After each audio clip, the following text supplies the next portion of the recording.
So hello my dear students, कैसे हैं आप सब। उम्मीद करती हूँ आप सब ठीक होंगे और मस्त होंगे। तो आज की इस वीडियो में हम करने वाले हैं क्लास 8 इंग्लिश बुक पूर्वी जो एनसीईआरटी है उसका chapter first, the wit that won hearts. इसका हम लोग इम्पॉर्टेंट एमसीक्यूज प्रैक्टिस करेंगे। ठीक है। अब बच्चों, एमसीक्यू क्वेश्चन देखने में आसान तो लगता है, लेकिन एग्ज़ाम में वही क्वेश्चंस जो है वो कंफ्यूज कर देता है और कभी ऑप्शंस ऑलमोस्ट सेम लगते हैं, कभी आंसर याद होते हुए भी डॉट हो जाता है। ऐसा हुआ है आप लोग के साथ? मेरे साथ तो बहुत हुआ है। अगर आपके साथ ऐसा हुआ है तो मुझे कमेंट करके बताइएगा। इसलिए आज मैं आपको हर एमसीक्यू का आंसर सिर्फ बताऊंगी नहीं, बल्कि उसका इजी एक्सप्लेनेशन भी दूंगी, ताकि चैप्टर आपको अच्छे से समझ आए और एग्ज़ाम में कॉन्फिडेंस भी बढ़ा रहे। तो वीडियो को पूरा एंड तक ज़रूर देखना, क्योंकि लास्ट तक बहुत इंपॉर्टेंट क्वेश्चंस आने वाले हैं। ठीक है, चलो अब हम लोग बिना टाइम वेस्ट किए स्टार्ट करते हैं आज का एमसीक्यू प्रैक्टिस सेक्शन। ठीक है, फर्स्ट क्वेश्चन है द वी डेट वॉन्ट्स का फर्स्ट क्वेश्चन है MCQ. Who was the king of Vijayanagara empire. ठीक है, विजयनगरा के एम्पायर कौन थे, मतलब राजा कौन थे? तो विजयनगर के साम्राज्य के राजा थे कृष्णदेवराया। ठीक है, कृष्णदेवराया। तो इसका आंसर होगा थर्ड वाला, सी वाला होगा कृष्णदेवराया। सेकेंड क्वेश्चन है who was the famous for his wheat and intelligence. कौन फेमस था अपने बुद्धिमान से, ठीक है, चतुराई से? तो वो कौन थे? वो थे Tenali Rama. B answer, Tenali Rama. Third question है who was the king doing in the story. इसमें जो किंग है वो क्या कर रहे हैं स्टोरी में? राइटिंग अ लेटर लिख रहे हैं, रीडिंग अ पोएम, या फाइटिंग अ बैटल, या प्लेइंग म्यूजिक। तो इसमें जो किंग हैं वो राजा जो है वो क्या कर रहे हैं? पोएम को रीडिंग कर रहे हैं, अपनी रानी को कहानी मतलब कि पोएम सुना रहे थे। तो वो क्या कर रहे थे? पोएम को रीडिंग कर रहे थे। अब आता है फोर्थ क्वेश्चन, इसका आंसर होगा थर्ड का B, reading a poem. Why did the queen yawn. Queen ने जमाई क्यों ली? ठीक है, तो शी वॉज एंग्री, वो गुस्से में थी, या फिर वो थकी हुई थी, या फिर उनका तबीयत खराब था। तो इसका जो आंसर होगा वो होगा सी, शी वॉज टायर्ड, वो थकी हुई थी, रानी थकी हुई थी, इसीलिए उन्हें जमाई ली। अब फिफ्थ क्वेश्चन आता है what did the king think after the queen yawn. King ने क्या किया जब क्वीन ने जमाई ली? वो she was happy, she liked the poem, she was joking, या शी इंसल्ट हिम। मतलब कि रानी जो है वो राजा का इंसल्ट कर रही थी, या वो हैप्पी थी, या पोएम को लैक कर रही थी, या फिर वो मजाक कर रही थी। तो इसमें आंसर क्या होगा? इसका आंसर होगा वन, मतलब कि ए उसका आंसर होगा। शी इंसल्ट मी, राजा को ऐसा लगा कि क्वीन मेरा इंसल्ट कर रही है। ठीक है, राजा को लगा कि रानी उनका अपमान कर रही है। अब आता है हम लोग question number 6, who help the queen. Queen का हेल्प किसने किया था? मिनिस्टर ने किया, या शोल्डर्स ने किया, या तेनालीरामा ने किया, या पोएट ने किया? तो इसका आंसर आप लोगों को बहुत अच्छे से पता होगा कि किसने क्वीन का हेल्प किया।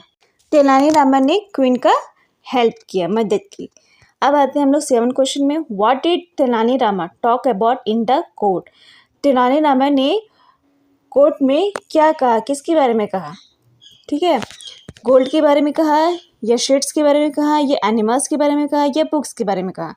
तो तेनालीरामा ने किसके बारे में कहा है? शीट्स के, जो 3 गुना उगा सकता है, उसने शीट्स के बारे में बताया था। तो इसका आंसर क्या होगा? बी आंसर होगा। तेनालीरामा ने दरबार में बीजों की बात की थी। ठीक है, अब हम लोग 8 क्वेश्चन में आते हैं, what was special about the seeds according to Tenalirama. Tenalirama ने शीट्स के स्पेशल बातें क्या क्या बताई? दे वेयर मैजिकल, ये मैजिकल है, ये ग्रो फास्ट करता है, या तो फिर ये 3 टाइम्स क्रॉप उगाएगा, या ये बहुत एक्सपेंसिव है। तो इसका आंसर क्या होगा? इसका आंसर होगा C, they gave 3 times more crops, मतलब कि 3 गुना ये ज़्यादा क्रॉप्स उगा सकता है। ठीक है, उन बीजों से 3 गुना ज़्यादा फसल होने की बात हो रही थी दरबार में। ठीक है, अब हम लोग 9 क्वेश्चन में चलते हैं, हु कुड शो दो सीड्स सक्सेसफुली। अब हम लोग क्वेश्चन नंबर 9 देखेंगे, हु कुड शो दो सीड्स सक्सेसफुली, कौन है वो जो सीड्स को सक्सेसफुली ग्रो कर सकता है? रिच पीपल या फार्मर्स या पीपल हु नेवर योन, जिसने कभी भी जमाई नहीं लिया हो, या शोल्डर्स। ठीक है, तो इसका आंसर होगा C option, people who never yawn. वो व्यक्ति बीज बो सकता है जिसने कभी जमाई ना ली हो। ठीक है, अब हम लोग क्वेश्चन नंबर 10 में चलते हैं। What did the king finally realise, किंग ने क्या रियलाइज किया? द क्वीन वॉज रॉन्ग, क्या क्वीन गलत थी? यॉर्निंग इज अ नेचुरल, जमाई जो है वो नेचुरल है। तेनाली वॉज जॉकिंग, तेनाली जो है वो जोकिंग कर रहा है, मतलब मजाक कर रहा है। या सीड जो है वो फेक है। तो इसका आंसर होगा बी, नेचुरल वन, मतलब कि जमाई जो है वो नेचुरल ही है, कोई जानबूझ के नहीं करता है। तो इसका आंसर है बी। राजा को समझ आया कि जमाई लेना एक समन्वय बात है, मतलब कि नेचुरल बात है।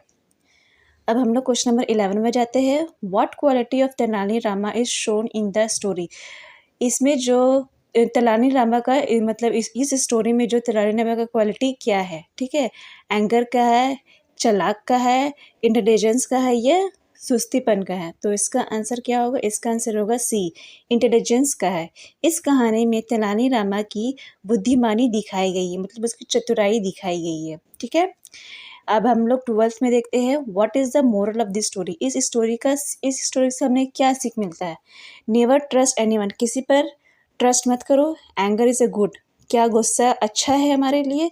थिंक बिफोर जजिंग अदर्स, मतलब कि दूसरों को जज करने से पहले उसके बारे में सोचो पहले। ठीक है, मनी इज़ अ पावर, क्या पावर, मनी जो है वो पावर है? तो इसका आंसर होगा सी ऑप्शन। ठीक है, थिंक बिफोर जजिंग अदर्स, मतलब कि दूसरों को जज करने से पहले कुछ सोचो, दूसरों को बिना समझे जल्दी निर्णय नहीं लेना चाहिए। ठीक है, इसका ऑप्शन है सी। अब हम लोग 13 क्वेश्चन में चलते हैं। The chapter teach us to, इस चैप्टर में हम लोग क्या पढ़ते हैं? Fight with others, understand other calmly, ignore everyone, या स्टे साइलेंट ऑलवेज। तो इसका आंसर होगा बी, अंडरस्टैंड अदर क्लैमी, मतलब कि हमें दूसरों को शांति से समझने की सीख मिलती है। अब हम लोग 14 क्वेश्चन में चलते हैं। Tenali Rama solve the problem using, Tenali Rama ने जो प्रॉब्लम सॉल्व किया उसमें क्या यूज़ किया था? मैजिक को, जादू को, या स्ट्रेंथ को, या विजडम एंड बीट को, मतलब कि बुद्धि को, या एंकर मतलब गुस्से से। तो इसका जो आंसर होगा वो होगा C, wisdom and beat.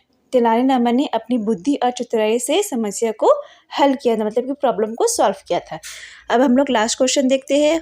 How did the story and, story कैसे एंड हुई? The queen left the palace, queen ने पैलेस को छोड़ दिया, या किंग ने तेनाली रामा को पनिश किया, या फिर किंग को रियलाइज हुआ अपने मिस्टेक का, या एवरीवन बिकम एंग्री, या मतलब कि सारे लोग जो है वो एंग्री हो गए। तो इसका आंसर होगा third option, the king realise his mistake and the apologise, मतलब कि अंत में राजा को अपनी गलती समझ आई और उन्होंने रानी से माफ़ी मांगी। ठीक है, ये था आपका 15 क्वेश्चन MCQ, जो इम्पॉर्टेंट भी है एग्ज़ाम के पॉइंट ऑफ व्यू से। आप चाहे तो इसे नोट डाउन कर सकते हैं, ऐसे इसकी ज़रूरत नहीं है क्योंकि चैप्टर बहुत इजी था, आपने अच्छे से समझ लिया होगा, इसमें कोई दिक्कत नहीं है। अगर चाहे तो आप इसे नोट डाउन कर सकते हैं। तो बच्चों, आज हमने क्लास 8 इंग्लिश की chapter the wit that won hearts को पढ़ा, इसके इंपॉर्टेंट क्वेश्चंस को, MCQ को समझा। मुझे उम्मीद है कि आप ये क्वेश्चंस आपको अच्छे से याद हो गई होगी और एग्ज़ाम में भी आपको काफ़ी हेल्प मिलेगी। अगर आज की वीडियो हेल्पफुल लगी हो तो वीडियो को लाइक ज़रूर करना और अपने दोस्तों के साथ शेयर भी करना, ताकि वो भी इजी तरीके से पढ़ सके। और हाँ, कमेंट करके ज़रूर बताना कि आपको सबसे इजी क्वेश्चन कौन सा लगा और सबसे ट्रिकी कौन सा लगा। ऐसे ही इजी एक्सप्लेनेशन, MCQ प्रैक्टिस और सिंपल लर्निंग वीडियोस के लिए चैनल को सब्सक्राइब करना मत भूलना। मिलते हैं नेक्स्ट वीडियो में एक नए चैप्टर और एक नई लर्निंग के साथ। Thank you.